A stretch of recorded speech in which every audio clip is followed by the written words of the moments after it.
on this day. In fact, tomorrow, 19 years ago, South Africa was getting ready for its first democratic elections. But how have politics changed over the last 2 decades? The DA and the ANC have been at it again, a tug of war over ownership of this country's history. Now that the country is a democracy, shouldn't we be raising the level of debate to improve the lives of the people, not so much focusing on the past, but more importantly, the future? Well, let's pose that question to political commentator now, Moeletsi Mbeki. Always a pleasure to have you with us, sir. Thank you again. Thank you. Winston Churchill has said something along the lines that history is written by the victors. Well, the DA seems to agree with that, saying that the struggle cannot be owned by the ANC. The ANC obviously hitting back, saying that the DA is trying to hijack the struggle. Who's fooling who?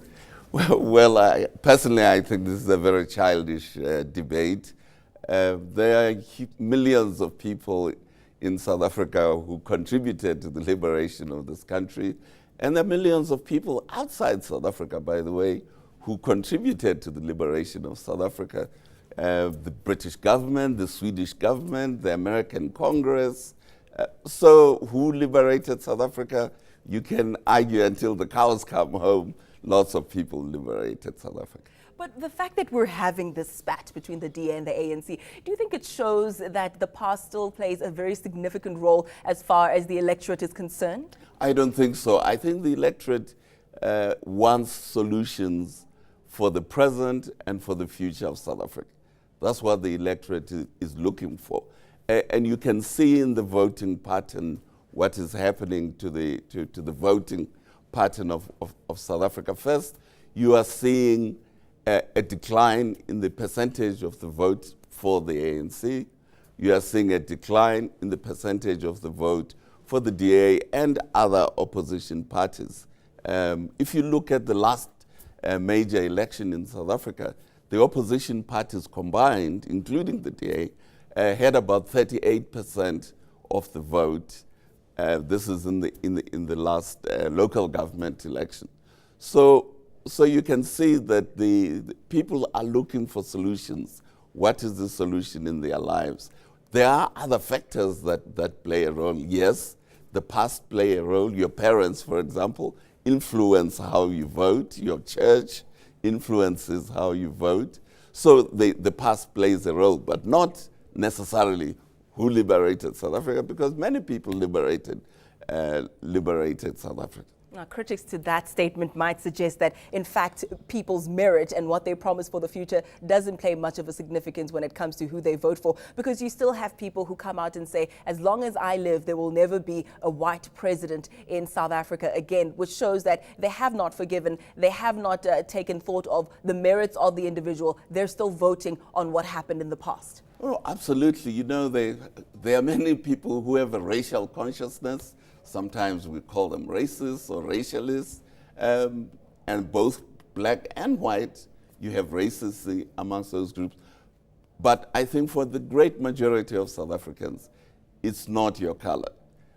If you take one of the great heroes of South Africa, Bram Fischer, Joe Slovo, Ruth First, most people in this country, I think, would vote for a Joe Slovo if he stood for the president of South Africa. Because of his selflessness, because of his vision for the future of the people. So yes, there are those who judge you by the color of your skin, but I think one of the striking things about South Africa, if you compare it to the United States, South Africa is a far less racially conscious country than the United States. Still very much on that issue of how the past affects the present and the future. The DA's new campaign, they circulated some flyers where former President Nelson Mandela was hugging Helen Suzman. That was heavily criticized. Many people viewing the DA as a country, at least a party that would reverse the country's gains and possibly see us go back to apartheid era legislation were they to come to power. But I don't want to focus so much on that as opposed to this. Is it possible, though, to reverse the hard-won victories, the liberties, the gains that have been made, regardless of any party? Do you think it's possible to regress? I think it's very, very difficult to reverse the gain. And the gains that have been made in South Africa are not just the abolition of apartheid. There are a huge number of other gains. The sports, for example, if you look at our sports, South Africa is a major participant in the world sporting community. Nobody can reverse that. No party can reverse those kinds of situations.